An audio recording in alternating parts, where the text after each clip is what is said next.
لله نحمده ونستعينه ونستغفره ونؤمن به ونتوكل عليه ونعوذ بالله من شرور أنفسنا ومن سيئات أعمالنا من يهده الله فلا مضل له ومن يضلل فلا هادي له ونشهد أن لا إله إلا الله وحده لا شريك له ونشهد أن سيدنا ومولانا محمد وعلى آله وأصحابه وأزواجه وبناته وبارك وسلم. أما بعد، قال الله تبارك وتعالى في الكلام المجيد والفرقان الحميد: أعوذ بالله من الشيطان الرجيم، بسم الله الرحمن الرحيم. الله لا إله إلا هو الحي القيوم لا تأخذه سنة ولا نوم له ما في السماوات وما في الأرض من ذا الذي يشفع عنده إلا بإذنه يعلم ما بين أيديهم وما خلفهم ولا يحيطون بشيء من علمه إلا بما شاء وسع كرسيه السماوات والأرض ولا يؤوده حفظهما وهو العلي العظيم. لا إكراه في الدين قد تبين الرشد من الغي فمن يكفر بالطاغوت ويؤمن بالله فقد استمسك بالعروة الوثقى لا انفصام لها والله سميع عليم.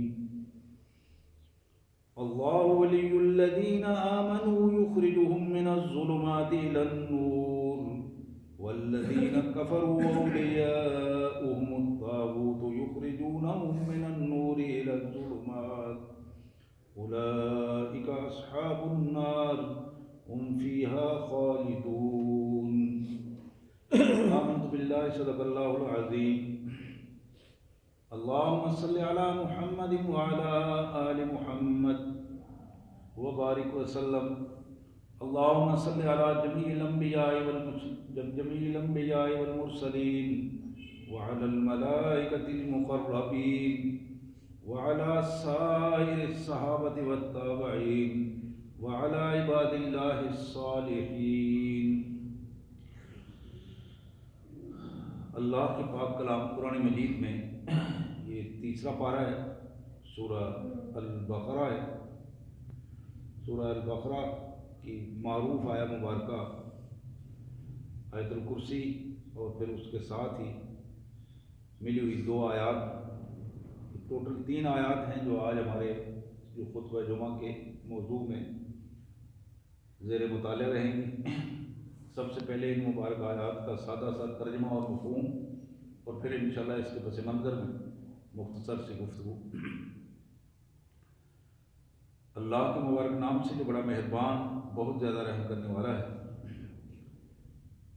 اللہ ہی وہ ذات گرامی ہے جس کے علاوہ کوئی الہ نہیں، جس کے علاوہ کوئی با اختیار نہیں، جس کے علاوہ کوئی حکمران نہیں. یہ سارے مفہوم الہ کے مفہوم ہیں. الحی القیوم، وہ اپنے بل بوتے پر خود زندہ ہے اور خود قائم ہے، بغیر کسی سہارے کے. اسے کسی قسم کے سہارے زندہ رہنے کے لیے نہ سہارے کی ضرورت ہے اور نہ قائم رہنے کے لیے کسی سہارے کی ضرورت ہے.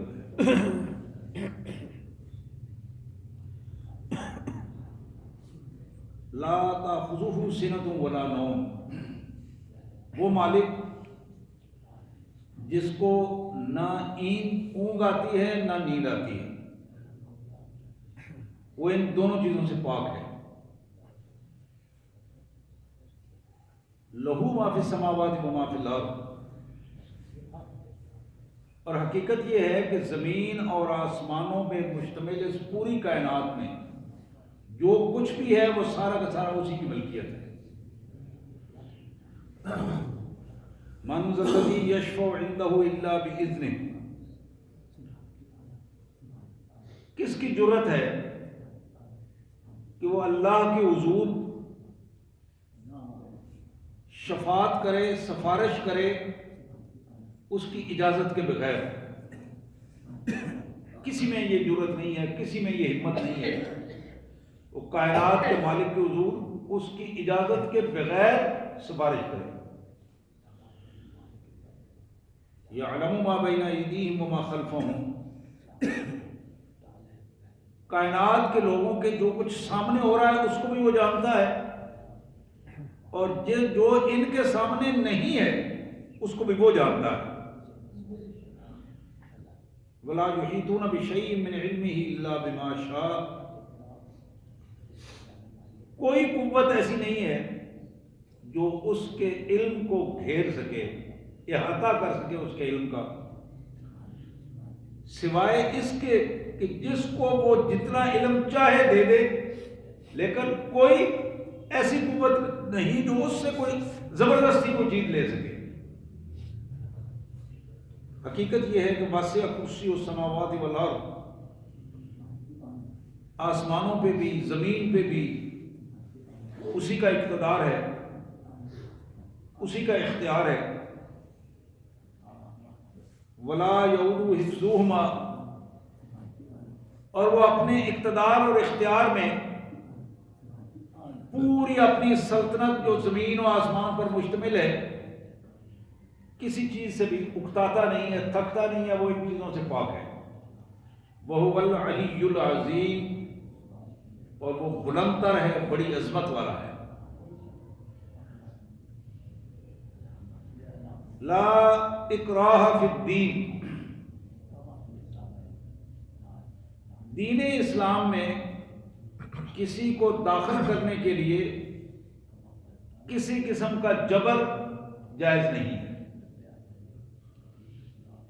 دین اسلام میں کسی کو داخل کرنے کے لیے کسی بھی قسم کا جبر، زبردستی کسی کو دین منوایا جائے، اسلام اس کی اجازت نہیں دیتا۔ قد تبین الرشد من الغی، گمراہی اور ہدایت دونوں چیزیں کھلے کھلے انداز میں واضح کر دی گئی ہیں، کھول کر رکھ دی گئی ہیں۔ فمن یکفر بالطاغوت ویؤمن باللہ فقد استمسک بالعروۃ الوثقی، جس شخص نے طاغوت کا انکار کر دیا، اللہ وحدہ لا شریک پر وہ ایمان لے آیا، یہ وہ بندہ ہے کہ جس نے ایک مضبوط کڑے کو پکڑ لیا ہے جو اسے گرنے نہیں دے گا، ٹوٹے گا نہیں۔ لن انفصام لہا، اس کڑے کی نہ ٹوٹنے کی کیفیت ہے نہ اس سے چھوٹنے کی کیفیت ہے۔ واللہ سمیع علیم، اور اللہ جو کچھ تم کر رہے ہو ایک ایک چیز کو جانتا ہے، اور جو کچھ تم کہہ رہے ہو ایک ایک چیز کو سنتا ہے۔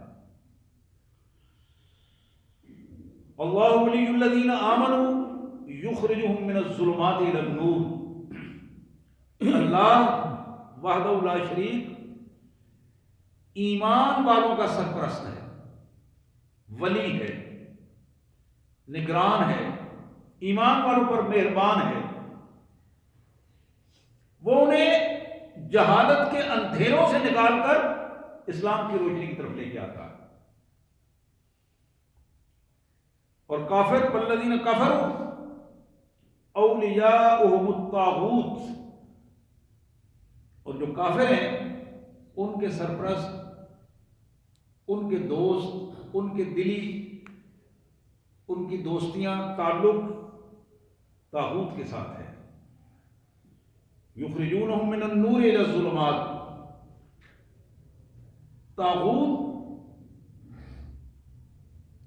لوگوں کو روشنیوں کی طرف سے، نور کی طرف سے کھینچ کر اندھیرے اور جہلیت کی طرف لے کر جانے والے ہیں۔ ان کی ذمہ داری یہ ہے، وہ اپنی ذمہ داری ادا کر رہے ہیں۔